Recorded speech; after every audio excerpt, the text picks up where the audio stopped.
Good afternoon, everyone. And in US, I would be not surprised if it is late night. And thank you so much, Ariba. You put up everyone's points so perfectly, and you sum it up brilliantly. I think you'd make a very good orator some point of time in your life. And Dr. Zaidi, you always inspire me to say something on such a huge platform that it gives me goosebumps, but it gives me the motivation to speak. Hello, everyone. I'm Dr. Neerja Singh, consultant psychologist and gerontologist, Dehradun. Of lately, and throughout the pandemic, I have decided to take up dementia as my forte in research and consultation as a psychologist. So, coming to the point of disabilities and human rights for disabilities, everyone talks about the youth, but seldom do we think about the older generation, the older population who are a very, very important part of our lives. And to make the youth sensitive towards the topic of dementia becomes more important. Everyone has equal rights, but everyone must understand that when a person faces dementia, it's not the person, it's the family, the society, the community, and on a larger picture, the entire nation. And the governments are facing a very tough time in understanding what dementia is about and who all are affected by it. To please understand that dementia is a neurodegenerative disease that comprises of 9 dementias to make one dementia. That includes Alzheimer's. At least 75% of the population of the country is affected by Alzheimer's. And that the person with Alzheimer's, number one, has no memory left to understand who he or she is. So we have to give them their rights, not because they need it, it's because we know they deserve it. We know that they don't know who they are after some time, and to give them the leverage and to give them the rights to express themselves, but not verbally, but express themselves emotionally, physically, mentally. If they've lost memory, that does not mean that they don't have a life to live. They continue to live for a very long time, but yes, they get very aggressive, they get very irritable, and it becomes a cause for the family members. So understand the family members need their rights as well. So the governments all across the globe should understand that to make certain policies that are very, very important and it's a prime concern. Please understand that because of one person being aggressive, the whole family comes to a standstill. One person who's irritable, who snaps at times, is very abusive.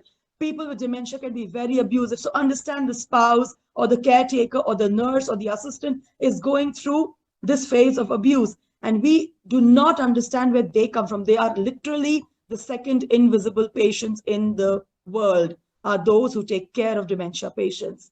And there's something very interesting by the United Nations, which I just it just struck me when I typed human rights for dementia, because dementia is all about my practice, and it's all about like Ariba said rightly that all the speakers have been saying, please contribute in a small or a big fashion or a manner that you can create a cause and leave behind a mark for generations to understand your cause, your requirement.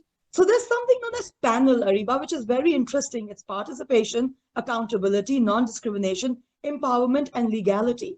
So understanding participation. I mean, I know I am facing dementia. I'm a dementia patient, but I am existing in society. Hence, I have the rights to participate. I have the rights to move freely with full freedom of expression, opinion. If I am not in the later stage of dementia, because all dementias are not progressive. There are some that are regressive and reversible. But that does not mean that we don't allow them to express themselves. We coin them as disabilities and we leave them with that handicapped attitude, that behavior, the mindset that handicaps them more than they already are. So we need to understand and we need to be accountable. Please, everybody understand dementia. Each one of us is responsible. If we know anyone going through dementia, we should be as accountable as the person himself. Non-discrimination, please. It would be a very, very sincere request to all human rights activists to please include youth in understanding dementia as a global cause. Inclusive education is not only for children with special needs, it's inclusive for persons with disabilities, mental, physical, emotional, psychological as well. Empowerment, we talk about women empowerment, and it's so wrong not to talk about empowerment for the older people. I think they share an equal right as much as women do. And in legality, I wouldn't say much. I'm not a lawyer. I do not want to touch upon points I am not free to speak with, but yes, they need to have their rights. And by the way, how many people, Ariba, can you tell me in this country know about their rights. In school books, we have moral science, we have civics senses, but we do not. We know the preamble, we know the Constitution. It's a civics small booklet in class 6 to 7, but we do not know about the POSH Act for Sexual Harassment, which people with dementia go through. Women are sexually abused as dementia patients. It is so incorrect for not being able to understand that. The Me Too movement was not only for celebrities, the Me Too movement can be for any of us, any disability individual going through that moment.